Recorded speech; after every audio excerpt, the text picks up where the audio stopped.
Hi guys, today I would like to explain how to repair 3LPP, 3 layer polypropylene. So we have conducted training in one plant. We made one artificial damage on 3LPP coating and we prepared some roughness.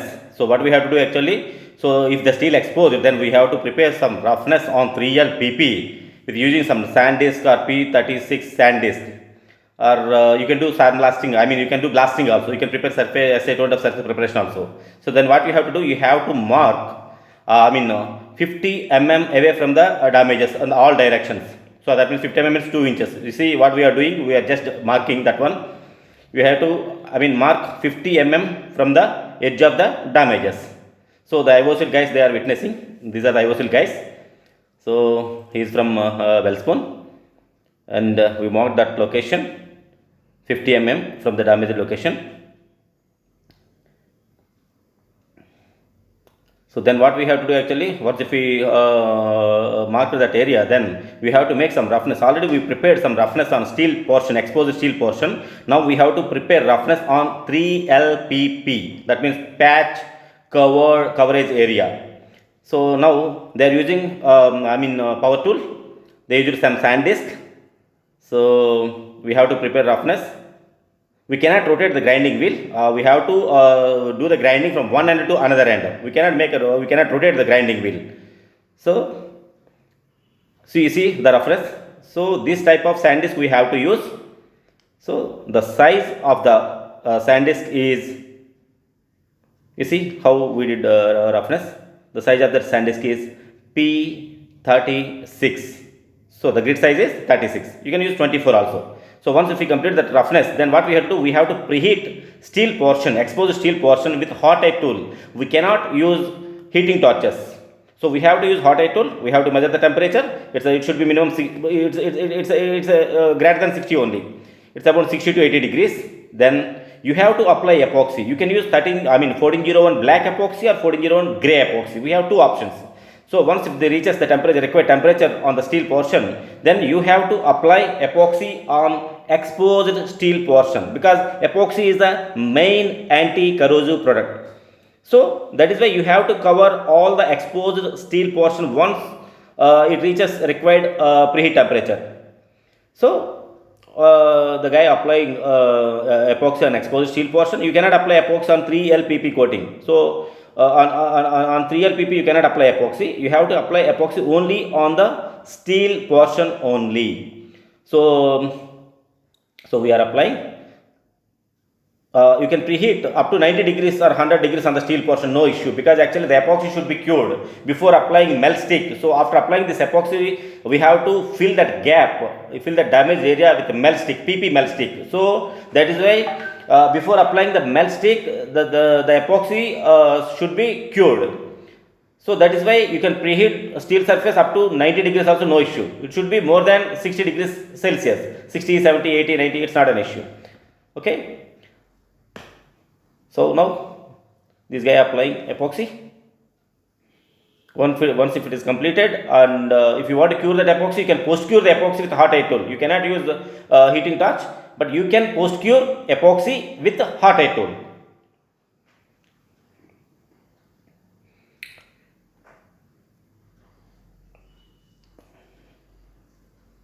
So the completely applied epoxy on the exposed steel portion. Now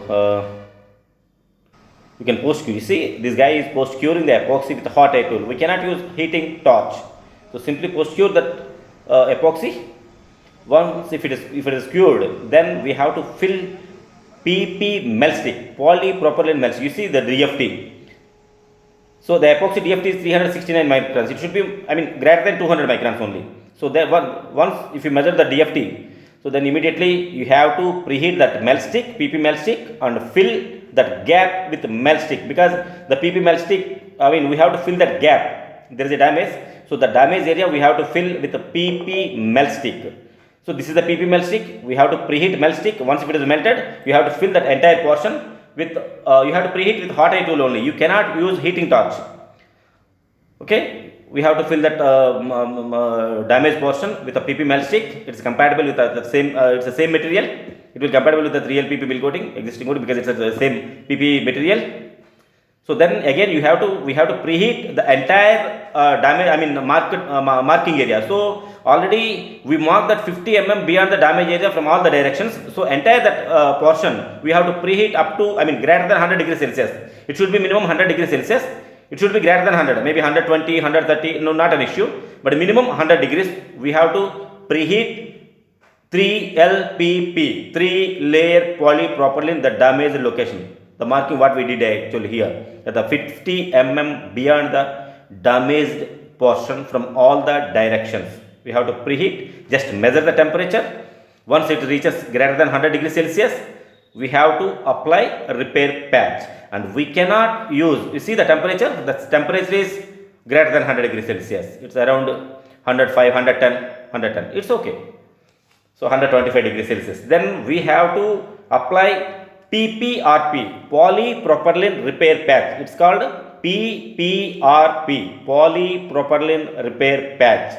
So we cannot use heating torch even when we are applying PPRP repair patch. So we have to preheat inside the adhesive. You see, this is inside the adhesive. We have to preheat inside the adhesive. At the same time, we have to preheat 3LPP also. So both we have to heat, and we have to take a position in that marking location.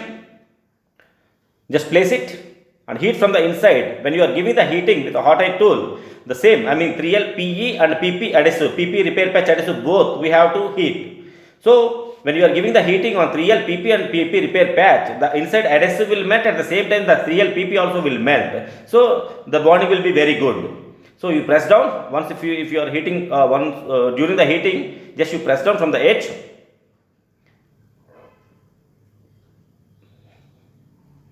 Press down with a roller, silicone roller, preheat and press down. You see how it is melting? So we have to follow these instructions. This is very important. So both we have to heat, 3LPP as well as repair patch. Both we have to heat parallelly. You see the backing, because there is no PCA on this PP repair patch.